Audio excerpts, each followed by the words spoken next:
Welcome to Scribes and Songsters. I'm Veronique Mandel. Well, John and Michele Law are professional musicians who for many years have toured across North America and Australia. They've also lived and worked in the music business in Nashville. Now, they've made their home here, and we're so pleased they did. In addition to adding their terrific talent to the local music scene, they've also created the successful Kingsville Folk Festival, which is now going into its 5th year. So, first of all, we're going to talk to them about their careers, their music, and the music business, and then we'll talk to them about the Kingsville Folk Festival. John and Michele, welcome to Scribes and Songsters. Awesome. Thank you Great for to be having here. us. I'm delighted to have you here. Once I heard your music, I was even more excited to have you, Thank come. you very much. You know, I'm from Newfoundland, and I've got a bunch of relatives in Alberta. So folk and country is sort of music that we really love. And so when I was listening to your music, there was a lot of nostalgia for me too, and that wonderful melodic sound that you have. And the acoustic instruments. Yes. And harmony singing. Yes. All of that. Yeah. Exactly. Yes. So tell me about both of you. When did you meet?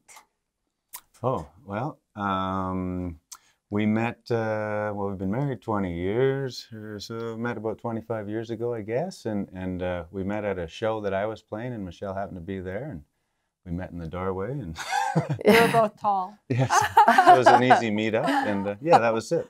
The So where fun thing was was, Yeah. that was in Delta, Ontario, near Kingston, Ontario, where a band of mine was playing, and so that was it.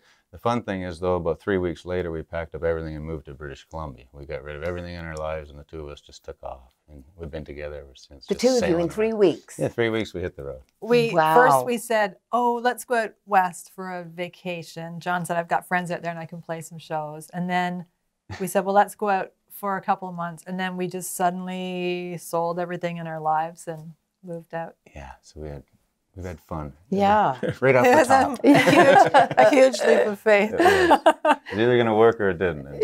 And clearly it did. Yeah, And do you think your close relationship sort of helps the quality of your performance? I think so. I think that, I mean, we're on this side. It's a lot, the feedback that we get from people generally is that they can see the relationship that we have. We can't see that. We're just really having fun generally, but they see the looks at each other. We're trying not to laugh or roll your eyes. They see all of that stuff that we do. And we just don't think about it. So I think it brings the audience even closer. So now, you were in Alberta or? British Columbia, British Columbia. yeah, Vancouver Island. And so how long did you stay there? Almost 8 years. 8 years. Yeah. And when did you when did you decide, or how did you decide you're going to sort of see other parts of the world? We played out on Salt Spring Island. We lived there for 4 years. Vancouver Island for 4 years, Salt Spring Island for 4. And it's a very nurturing community, and everyone helps you and is very positive. But we got to a point where we kind of said, I wonder if we're any good. It's like your mother saying you're really pretty. It was exactly that. And the only time we would leave the island was to go come back east and go, and our parents would be in the audience, and of course they loved us. Yeah. But yeah, we just thought we got to get out of I here. think we had to prove it to ourselves, and that took a few tours across Canada because we were serious about going to the States and trying to make it, and we wanted to be perfect. We figured we had one chance to do it, and so we did a few tours of Canada first, and then headed our way down south. How did that go? Your Canadian tour? The Canadian was I think it's great to see the country. To get in a car and drive across Canada, everyone should do it. It's an incredible country. And I mean, there were we'd drive for 2 days without a gig because there's nothing. Ontario especially. Yeah. But it was great. It was a great Was it experience. difficult to set up a cross Canada gig, so to At speak? the time, not really. No. There you was just call the venues, and if Yeah. you were a band in the know and had, I mean, we always had publicists, and we were always working newspapers and whatnot. For a few years, we put out a cookbook, and we toured around with that as well, and that got us a lot of television. What kind of cooking? We were basically doing pasta workshops at places. Well, that was the second book, I guess. that was the second one. It was just all great, fresh, usually local food. Trying to eat healthy while we're touring. It's really easy just to pull in somewhere and buy fast food, but you don't stay healthy. So we would travel with. We had a plastic tub, and we had butane 1-burner cooker and some pans and real wine glasses and real plates and knives and forks. We pull into a town and get our hotel room and We thought that was normal. yeah, and get groceries and have a good meal. We stunk up a lot of rooms. We made a Jamaican jerk one night that it was so spicy we had to leave the room. But Entertainment Tonight did a special on the laws cooking in a show out in Alberta, I think it was. Or was it Toronto? Or? That was in Toronto on Park. Okay. Yeah. Wow. It was the cooking that got us there, not the music. Yeah. You know? CMT. Well, whatever cooking. gets you in the door, right? That's right. That's right. Yeah. Well, we felt at the time that there were a lot of musicians out there and that we needed some kind of interesting angle. Yeah. And also TV stations were not having live music at the time because of fights with some of the Music rights. Yeah. music rights. Yeah. So we're like, well, how about we do cooking segments? Sing on the side. Well, we could sing do our for your cooking supper. and tell about the gig we were playing Yeah. because we weren't allowed to sing our songs. They weren't allowed to have original music because they had to pay. There was Yeah. some fight going on. Anyway, so we got on there and cooked and told them we had a gig tonight in town or something. That's Yeah. great. So now, Crazy how'd you get blast, to isn't it? Australia? Oh, They're so all- every night, all every stupid. time we played, and so our first trips across Canada, there were times there'd be 2 people in the audience because they didn't know who we were. Right. So First time across. So as a couple, Yeah. we'd always say, see you at the end, but we also said, maybe the ringer will be in the audience. Yeah. So that was always our positive slant on everything, even if there was only a couple of people. And one night we're playing in Alberta, in Calgary, and there was a couple of people in the audience, and one of them was a booking agent from Australia. Mm-hmm. And he said, I love you guys. I want you to come and play Australia. And I said, excellent, give me your card. Because he had brought one Canadian band from Calgary down there before. I said, give me your card. He said, no, I'll call you. And we left saying, We're well, like, I've heard yeah, that right. before. Yeah. Right. But he called us and we did 3 tours of Yeah. Australia. We were a big act with him. And Wow. yeah, it was wonderful. It You was know, amazing. I have One to tell guy. you, when I was watching you, I thought, he looks like a healthy version of Keith Urban. And there she is, tall and blonde, like And his you- wife. You heard that a lot when you had your hair more blonde. Yeah, actually, you had your Yeah. hair kind of quirky like him. Yes. Oh, back in the photos. Yes. Back in Yeah. the day, yes. We were younger then. weren't we? How did the Aussies like you? Loved us. Yeah, They're we just, did. they're great audiences. They're very appreciative of the fact that we were on a plane for 18 hours to get there. Yeah. But they're all, and also really like acoustic music and Mhm. harmony singing, and that's what we specialized in. And a little country flair too, which they really like down there.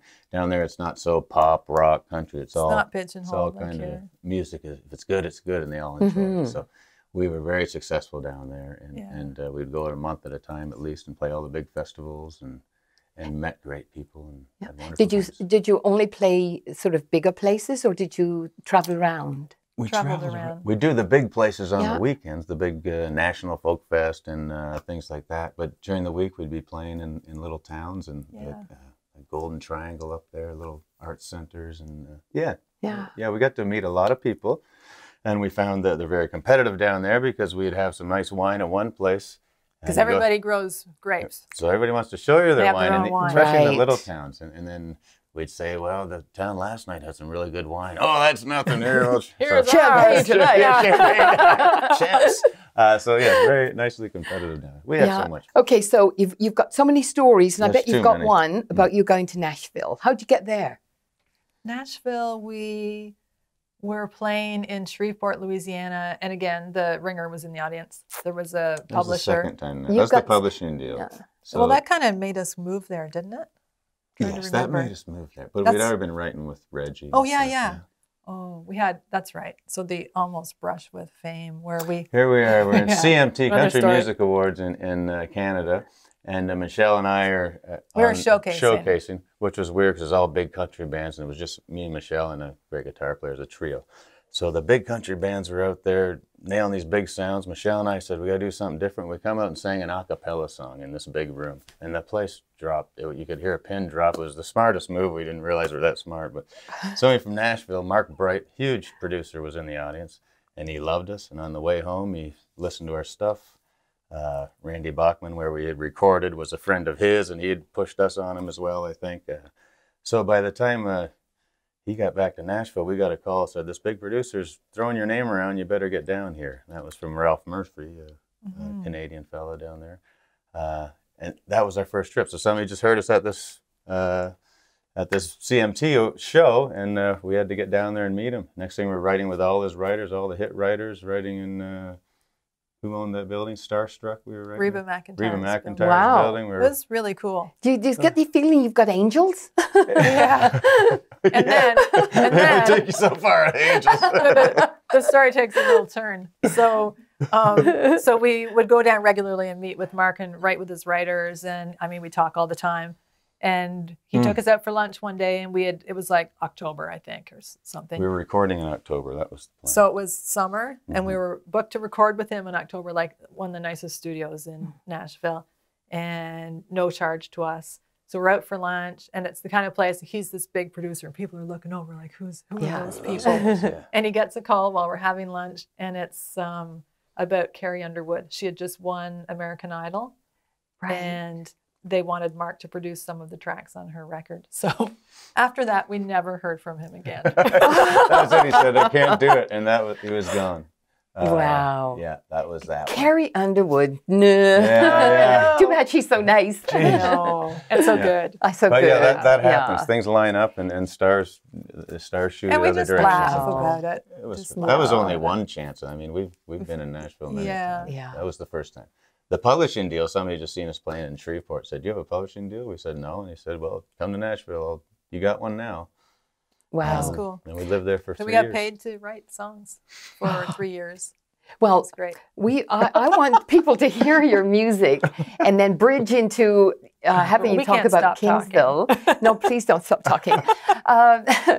So let's hear some of your music. Now, every year, John and Michele produce a video of that year's highlights of the festival, right? And so let's take a look at the video from the 2017 Kingsville Folk Festival. And the music actually is one of your original songs called I Believe in You. Let's watch.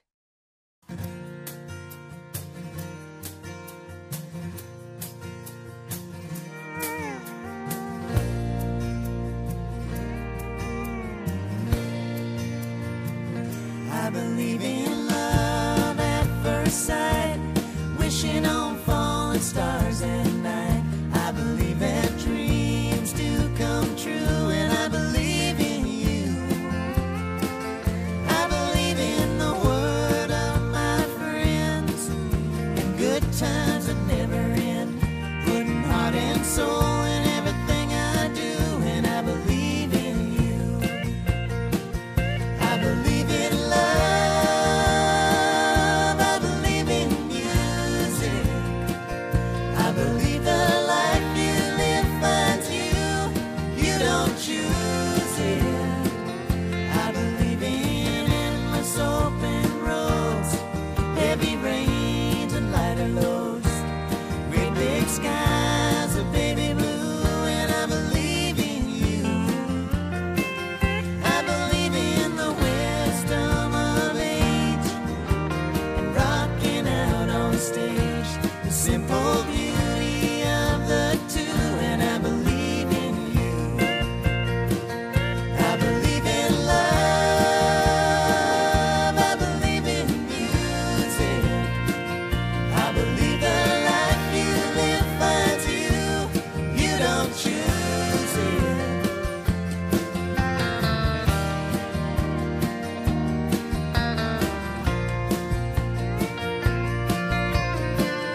That was a video of the 2017 Kingsville Folk Music Festival with John and Michele Law.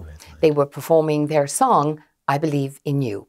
Well, in the first half of our show, we learned a bit about John and Michele themselves.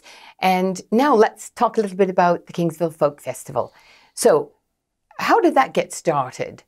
Did you say, okay, we're leaving Nashville, we're going to start a festival in Kingsville, Ontario? No, we did. When we lived in Nashville, we were legit with a real job, so we were able to buy a house finally. As musicians, that's a real hard thing to do. The banks don't list that, but when you have a nice contract. So we moved back to Canada with that and kept the Nashville deal, but kind of lived here. And so Wheatley is how we got here. And then we decided to stay off the road. We got bored, I think. I think we were talking about it on the way here, but because really, why did it happen? And I think that we've always had to be hands-on with our careers, and it's 24/7. It's like being self-employed in any business. And then we finished the writing deal, moved here, decided not to tour as much, and then we were idle. And it's like, well, what can we do now? How about first we said, let's do a one-day music festival.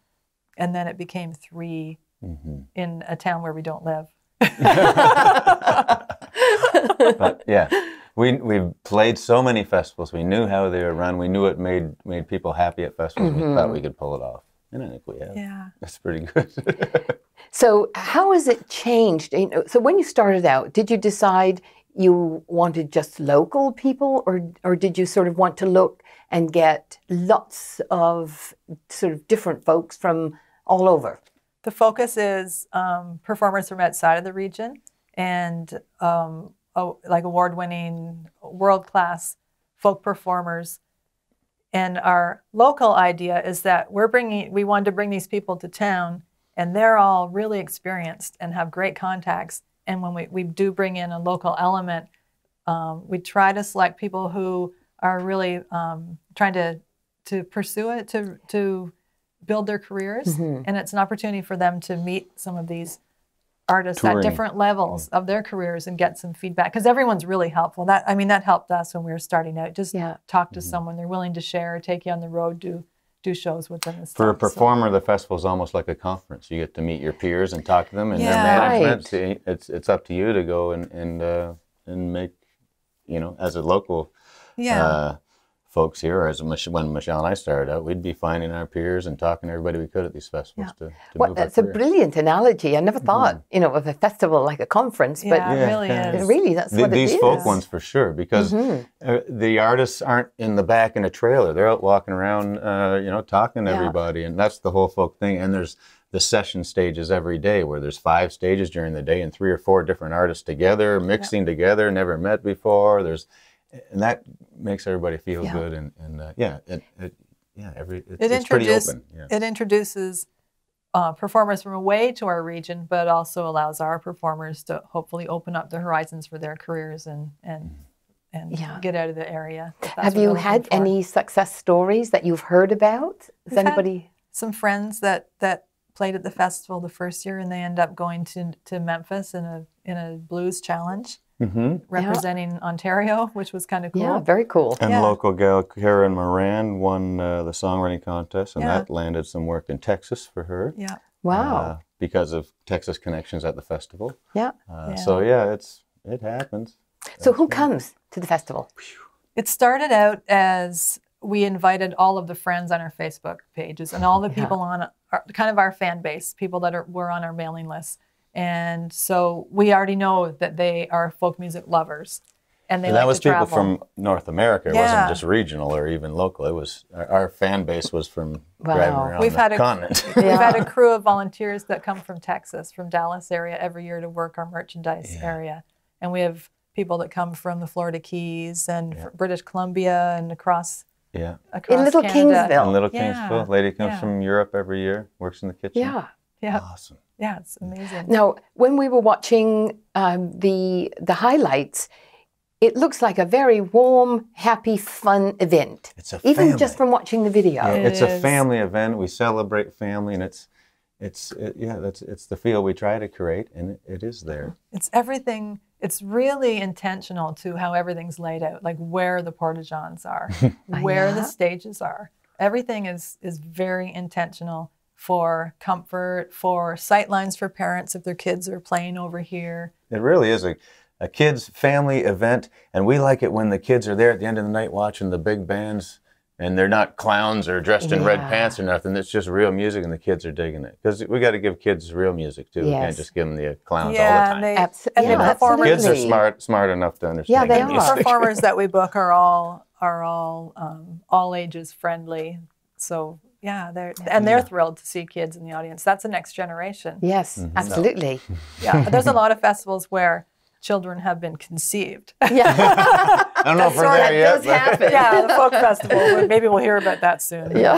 We can get camping involved. Yeah, yeah. Somebody will write a book one day. Yeah, that's right. It happened in Kingsville. That's right. Now, do you want it to grow? Do you want it bigger? Yeah, we're thinking we'd like to cap it around 5,000 attendants. I think if we get the park capacity is 11,000. Which would be great money-wise. Yes. But I think that we would lose a lot of our regulars because there is that intimate feel that happens at the festival. Nice So small festival. it's just the balance between paying the bills and making sure that people still have that feeling when they come through the gates. Yeah. Now, so when is the festival this year? August 10, 11, 12. Yeah, it's the second week in August. That's it. Be there. Yeah. Come on down. I can't wait. Yes. So remind everybody, after this conversation, I can't imagine that people won't want to go. Oh, yeah. Even people, who've heard about it but thought, well, I'll think about it. But when you watch that video and you hear how you talk about it, I mean, it makes it seem really exciting. It is exciting. There's a whole different thing that happens at a folk festival too, and we didn't invent this. This is a model from across Canada. Is having daytime workshop stages. So not like most people are used to going at night to see shows, and we have 5 or 6 acts every night, but all day there's over 100 performances, like 120 performances over the weekend during the day, where we'll have 4 or 5 performers who may not even know each other sit on stage together and make music together. We'll have separately. a theme that they'll go on, or they'll just ignore the theme and do whatever they want. And you're sitting this far away. It's really intimate. You can go get a glass of wine or a beer and sit. So again, those the big artists on the big stage at night, during the day, they're sitting there with you. Yeah. It's neat. We come together during the day. It's pretty cool. Yes. That's awesome. So now, besides that, what else do you do? Do you have a studio? Do you still do music? Yes. Yes, we did leave music behind for a while, but we started Rebel Cowboy Music, a store and school, and we just sold that in the past, just at the end of the year. Yeah, in December. So that's give us a little more time, freed up so that maybe we can make some of our own music. We're thinking about getting in the studio again. Songs are ready. We just have to get in the studio. We have a studio at home, and John does a lot of projects. I do a lot of projects in the studio for other people, and I've been kind of ignoring ours in the last few years. So, it should be good. So the kind of music, are these people who are into folk music or different genres of music? That we record? Yeah, or that do you write music for kind people? Of all over. All over. I think a good song, you can play it reggae, rock and roll, folk. A good song is a good song. That's the ultimate. But no, when we write with people, I mean, it's kind of all over. It's all. We have a hard time categorizing it. Yeah. Categorizing it. Thank you. Have you? Because if it's good, it's good. I don't care. Have you met anyone through this process you've thought there's a star in the making? Anyone who's really outstanding? I think that we've met quite a few people who have some really great songs that it's a shame that the world isn't hearing them. That's for sure. That's kind of what we promote. How difficult is it today to get into the business? And you just have to go on television and win a contest. You don't have to be talented. Yeah, it's easy. You don't have to be good. There are lots of contests, aren't there? Unfortunately, the part getting out there and slugging along on the road is a really great part of learning how to be on stage and building character. But it's not that easy anymore. People become stars on YouTube and the model is different, definitely different.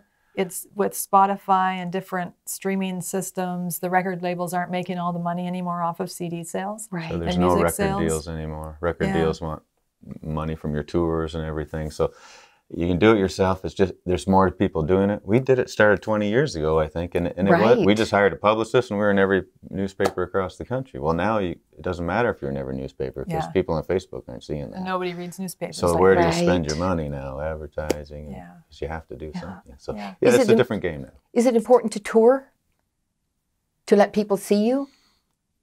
20 years ago, it was. When we started, you had to do that. You had to cross country. I think it like is still. doing it. Yeah. I'm impressed by anybody who does. Like, people still buy CDs at shows. Yes. So, I mean, that's a big part of it, too, is to get out. And it's rewarding to go somewhere else and to travel. Like, we've been to Australia 3 times. We've been to Maui. We've been all across Canada and the United States. Really paid vacation because of playing music. And getting your music out there, if you just play at home, you have the same people listen to it. We get to put it out to so many different people and get reactions. We usually play all our songs before we ever record, and I like taking it to new people all the time and to get fresh reactions because you get to change it a little bit, tweak it from last time, see how they like it now. So try new restaurants. Yeah, touring is awesome. Well, I wish you well. Thank you. Thank you so much. Cool. This has been absolutely wonderful. Thanks for having us. Oh, my pleasure. Awesome. So I'll see you at the end of August. August 10th. Yep. And I hope a whole bunch of people will see you at the end of August. Yes, thank you. you. So you can find the Laws music on iTunes, and please do check it out because it really is quite wonderful music. And that's it for another Scribes and Songsters. I hope you've enjoyed your time with us. Many thanks to Brian and Gary for making it all happen as usual. Come back again, won't you? I'm Veronique Mandel. Thanks for watching. I believe in love at first sight.